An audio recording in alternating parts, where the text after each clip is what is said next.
കുരുക്കിൽപ്പെട്ട് നീറി ജീവിക്കുന്ന ഒരുപാട് പേരുണ്ട്. ഈ കാലത്തെ യാഥാർത്ഥ്യമാണത്. ലോൺ ആപ്പ് കുരുക്കിലായിട്ടുണ്ടോ നിങ്ങളും? ലോൺ ആപ്പ് സംഘം നിങ്ങളെ ഭീഷണിപ്പെടുത്തുന്നുണ്ടോ? തുറന്നു പറയാൻ എന്തിനാണ് പേടിക്കുന്നത്? പരാതിയോളം എത്തണം. ഭീഷണി ഉയരുന്നുണ്ടെങ്കിൽ ഭീഷണിയാകുന്ന കൊല ആപ്പുകൾക്ക് തടയിടുകയും വേണം. റിപ്പോർട്ടർ SIT ഇൻവെസ്റ്റിഗേഷനിലേക്ക് വിശദമായി കടക്കാം. വിവിധ ലോൺ ആപ്പുകളുമായി ബന്ധപ്പെട്ട കണക്കുകളും വിശദാംശങ്ങളും ഒക്കെ വിവരിക്കാനായി ഞങ്ങളുടെ റിപ്പോർട്ടർ സംഘം സജ്ജമാണ്. ഹരിമോഹൻ, അർജുൻ കല്യാട്, പ്രവീൺ പുരുഷോത്തമൻ, ഷഹദ് റഹ്മാൻ എന്നിവർ വിവരങ്ങളുമായി ചേരുന്നു. First on report. കേരളത്തിൽ പിടിമുറക്കി ലോൺ ആപ്പുകൾ. കഴിഞ്ഞ 2.5 വർഷത്തിനിടെ കൈക്കലാക്കിയത് 70 കോടി രൂപയാണ്.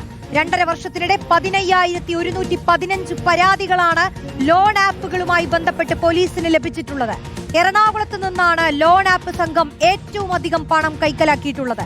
കുടുങ്ങിയവരിൽ ആദ്യ സ്ഥാനത്ത് വ്യക്തിഗത ജോലി ചെയ്യുന്നവരും 2ാം സ്ഥാനത്ത് വീട്ടമ്മമാരുമാണ്. ഹരിമോഹൻ ചേരുന്നു. ഹരി, ഞെട്ടിക്കുന്ന കണക്കുകളാണിത്.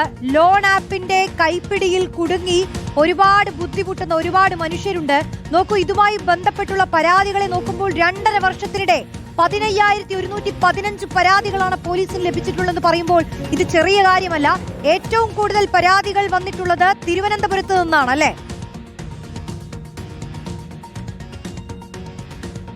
റോഷ്നി, തീർച്ചയായിട്ടും ആ പരാതികളുടെ വിവരങ്ങളടക്കം നാഷണൽ സൈബർ ക്രൈം റിപ്പോർട്ടിംഗ് പോർട്ടലിൽ ഉണ്ട് എന്നുള്ളതാണ്. അതായത് അത് പോലീസ് വളരെ കൃത്യമായി, സൈബർ പോലീസ് ഇക്കാര്യത്തിൽ കൃത്യമായി ഇക്കാര്യങ്ങളൊക്കെ രജിസ്റ്റർ ചെയ്യുന്നുണ്ട്, അല്ലെങ്കിൽ രേഖപ്പെടുത്തി വെക്കുന്നുണ്ട്. പക്ഷേ ഇതിനകത്തൊരു പ്രധാന പ്രശ്നം, അങ്ങനെ കണക്കുകൾ ഉണ്ടെങ്കിൽ പോലും കേസുമായിട്ട് മുന്നോട്ട് പോകാൻ സൈബർ പോലീസിനെ സംബന്ധിച്ച, അല്ലെങ്കിൽ കേരളത്തിന്റെ പോലീസ് സംവിധാനത്തെ സംബന്ധിച്ച വലിയ വെല്ലുവിളികളുണ്ട്. അതായത് ഇപ്പോൾ റോഷ്നി പറഞ്ഞ കണക്കുകൾ പ്രകാരം 15,115 പരാതികൾ കേരളത്തിൽ ഇതുവരെ ലഭിച്ചിട്ടുണ്ട്. പക്ഷേ അങ്ങനെ പരാതികൾ ലഭിച്ചിട്ടുണ്ടെങ്കിൽ പോലും ഈ 2.5 വർഷക്കാലത്തിനുള്ളിൽ രജിസ്റ്റർ ചെയ്ത 284 കേസുകൾ മാത്രമാണെന്നുള്ളതാണ് അതിനകത്ത് ഏറ്റവും ശ്രദ്ധേയമായിട്ടുള്ള കാര്യം. അതായത് ഈ ഭീഷണിയൊക്കെ വരുന്നതുമായി ബന്ധപ്പെട്ടുകൊണ്ടുള്ള പരാതികൾ ലഭിച്ച് പിന്നീട് ഇതിന്റെ അന്വേഷണമൊക്കെ ആയി പോകുമ്പോൾ ഇത് പല സംസ്ഥാനങ്ങളിലേക്ക് പോകുന്നു. അവിടെ ചെന്നാൽ ആളെ കിട്ടാത്ത സ്ഥിതി വരുന്നു. അന്വേഷണവുമായി തുടർന്ന് മുന്നോട്ട് പോകാൻ കഴിയാത്ത അവസ്ഥ വരുന്നു. മറ്റു പലരും മാനഹാനി പേടിച്ച ആ പരാതി പിൻവലിച്ചു കൊണ്ടുപോകുന്നു, അല്ലെങ്കിൽ ആ പരാതിയിൽ തുടർ നടപടി വേണ്ട എന്നുള്ള അപേക്ഷ പ്രത്യേകം എഴുതി നൽകുന്നു. ഇത്തരത്തിലുള്ള ഒരുപാട് വെല്ലുവിളികൾ സൈബർ സംവിധാനത്തെ സംബന്ധിച്ച് ഉണ്ട് എന്നുള്ളതാണ്. പക്ഷേ ഇതിനകത്ത് ശ്രദ്ധിക്കേണ്ടുന്ന ഒരു കാര്യം,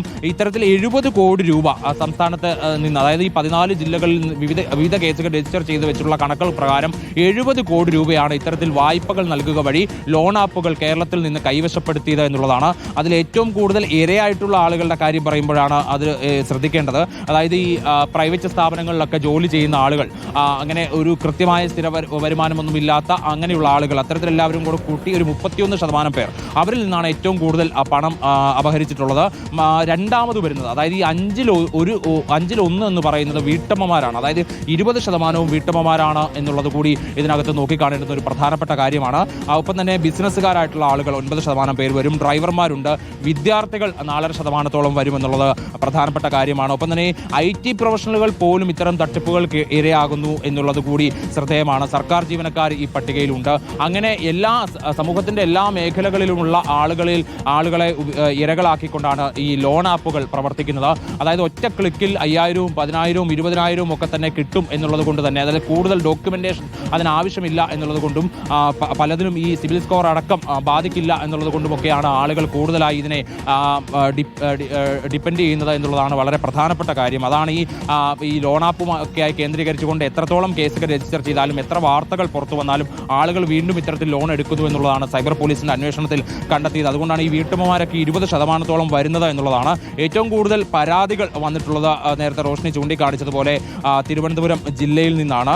റൂറലിലും സിറ്റിയിലും ഒക്കെ ആയി തന്നെ 1,617 കേസുകൾ പരാതികൾ വന്നിട്ടുണ്ട്. ഒപ്പം തന്നെ ആലപ്പുഴയിൽ നിന്ന് 44 കേസുകൾ രജിസ്റ്റർ ചെയ്തിട്ടുണ്ട്. ഏറ്റവും കൂടുതൽ കേസുകൾ രജിസ്റ്റർ ചെയ്തത് ആലപ്പുഴ ജില്ലയിലാണ്. 42 കേസുകൾ തൃശ്ശൂർ രജിസ്റ്റർ ചെയ്തു. മലപ്പുറത്ത് 29 കേസുകളുണ്ട്. ഏറ്റവും കുറവ് കാസർഗോഡാണ്. 4 കേസുകൾ മാത്രമാണ് രജിസ്റ്റർ ചെയ്തിട്ടുള്ളത്. പക്ഷേ കേസുകൾ രജിസ്റ്റർ ചെയ്യുന്ന കണക്ക് നോക്കണ്ട എന്ന് പോലീസ് തന്നെ പറയുന്നുണ്ട്. കാരണം അത്രത്തോളം പരാതികൾ പരാതികൾ വരുന്നു, പരാതികൾ വരാത്ത കേസുകളുണ്ട്. അതായത് പലപ്പോഴും ഇതിനകത്തൊരു പ്രശ്നം പരാതിക്കാരെ സംബന്ധിച്ച് അല്ലെങ്കിൽ ഇതിനിരയായവരെ സംബന്ധിച്ചുള്ള ഒരു പ്രധാന പ്രശ്നം എന്ന് പറയുന്നത് ഇവർ ഇതിന്റെ റെഫറൻസ് നമ്പർ അടക്കം കൊടുക്കുമ്പോൾ ഇത് ഒരു ഘട്ടത്തിൽ ലോൺ തിരിച്ചടയ്ക്കാതെ വരുമ്പോൾ ഈ ലോൺ ആപ്പിന്റെ ആളുകൾ അവർ ഈ റെഫറൻസ് നമ്പറുകളിലേക്ക്, അതായത് ഇപ്പോൾ സഹോദരന്റെ നമ്പർ ആണെങ്കിൽ അങ്ങനെ, അല്ലെങ്കിൽ അത്തരത്തിൽ ബന്ധുക്കളോ സുഹൃത്തുക്കളോ ആരാണെങ്കിൽ അവരുടെ നമ്പറിലേക്കൊക്കെ തന്നെ ചിത്രങ്ങൾ അയച്ചു കൊടുക്കുക, വിവരങ്ങൾ അയച്ചു കൊടുക്കുക, അവരെ വിളിക്കുക, ഭീഷണിപ്പെടുത്തുക തുടങ്ങിയ കാര്യങ്ങളൊക്കെ ചെയ്യുന്നു. അപ്പോൾ പരാതി കൊടുത്തു കഴിഞ്ഞാൽ അതൊരു നാണക്കേട് ഉണ്ടാക്കുമോ എന്നൊക്കെ ഉള്ളത് കൊണ്ട് പലരും പരാതി കൊടുക്കാൻ തയ്യാറാവുന്നില്ല. ഇനിയിപ്പോൾ കൊടുത്താൽ പോലും പല ഘട്ടങ്ങളിലായി ഇതൊക്കെ പിൻവലിച്ചു കൊണ്ടുപോകുന്നു. ഇനിയിപ്പോൾ അന്വേഷണം മുന്നോട്ട് പോകുന്ന കേസുകളിൽ പലതും ചെന്ന് എത്തി നിൽക്കുന്ന മറ്റു പല സംസ്ഥാനങ്ങളിൽ നിന്നാണ്. നമ്മളിപ്പോൾ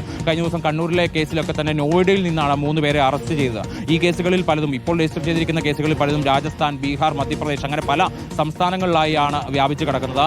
പലപ്പോഴും സാങ്കേതികമായി തന്നെ വലിയ രീതിയിൽ അഡ്വാൻസ്ഡ് ആയിട്ടുള്ള സംവിധാനം ഉപയോഗിച്ചുകൊണ്ട് തന്നെയാണ് അവർ ഈ ഭീഷണിപ്പെടുത്തലും വാട്സപ്പിൽ കൂടിയുള്ള സന്ദേശങ്ങളുമൊക്കെ അയക്കുന്നത്.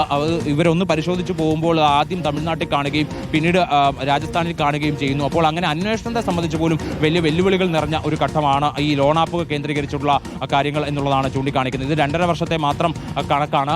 ഇതിൽ രജിസ്റ്റർ ചെയ്യാതെ പോയ കാര്യങ്ങളുണ്ട്, പരാതികൾ വരാത്ത വിഷയങ്ങളുണ്ട്, ഒപ്പം തന്നെ അതിനു മുൻപുള്ള കണക്കുകളുണ്ട്. അപ്പോൾ ഇത്തരത്തിൽ വളരെ സജീവമായി തന്നെ ലോൺ ആപ്പുകൾ കേരളം കേന്ദ്രീകരിച്ച് പ്രവർത്തിക്കുന്നു എന്നുള്ളത് തന്നെയാണ് പ്രധാനപ്പെട്ട കാര്യം. അതിൽ കുരുങ്ങുന്നത് ഈ പറയുന്ന പ്രൈവറ്റ് സ്ഥാപനങ്ങളിൽ ജോലി ചെയ്യുന്ന ആളുകൾ, വീട്ടമ്മമാർ, അധ്യാപകരുണ്ട്, വിദ്യാർത്ഥികളുണ്ട്, IT പ്രൊഫഷണലുകളുണ്ട്, എഞ്ചിനീയർമാരുണ്ട്, സാധാരണ കൂലിവേല ചെയ്യുന്ന ആളുകളുണ്ട്. അപ്പോൾ എല്ലാ വിവിധ മേഖലകളിലുള്ള ആൾക്കാർ ലോൺ ആപ്പുകളെ ആശ്രയിച്ചാണ് ഈ പലപ്പോഴും നിൽക്കുന്നത് എന്നുള്ളത് കൂടിയാണ് പ്രധാനപ്പെട്ട കാര്യം. അപ്പോൾ ഇതിൻ്റെ ഒരു കൃത്യമായ ബോധവൽക്കരണം യഥാർത്ഥത്തിൽ പോലീസിൽ ഒന്നും ഉണ്ടാകുന്നില്ല എന്നുള്ളത് മറ്റൊരു യാഥാർത്ഥ്യം. കാരണം ഈ ഔദ്യോഗികമായി ഇത്തരത്തിലുള്ള കേസുകളൊക്കെ രജിസ്റ്റർ ചെയ്യുന്ന ഘട്ടത്തിൽ പോലും അല്ലെങ്കിൽ കേസുകളുടെ എണ്ണം കൂടുമ്പോൾ പോലും പോലീസിൽ നിന്ന് എന്തെങ്കിലും തരത്തിലുള്ള ഒരു അവയർനെസ് പ്രോഗ്രാമോ അല്ലെങ്കിൽ ഇത്തരത്തിൽ എന്തെങ്കിലും അറിയിപ്പുകളോ ഒന്നും ഉണ്ടാവുന്നില്ല. അപ്പോൾ ഇനിയെങ്കിലും അത്തരത്തിലുള്ള നടപടികളിലേക്ക് കടക്കാൻ വേണ്ടിയുള്ള ഒരു തീരുമാനത്തിലും സൈബർ ഓപ്പറേഷൻസ് വിഭാഗം എത്തിയിട്ടുണ്ട് എന്നുള്ളതാണ് അറിയുന്നത്. പ്രത്യേകിച്ച് ഇപ്പോൾ ഒരു വിവാദമുണ്ടായ പശ്ചാത്തലത്തിൽ കൂടി എന്തായാലും അത്തരം നടപടികളിലേക്ക് കൂടി കടക്കുമോ എന്നുള്ളത് വരും ദിവസങ്ങളിൽ അറിയാം. റോഷ്നി, തീർച്ചയായും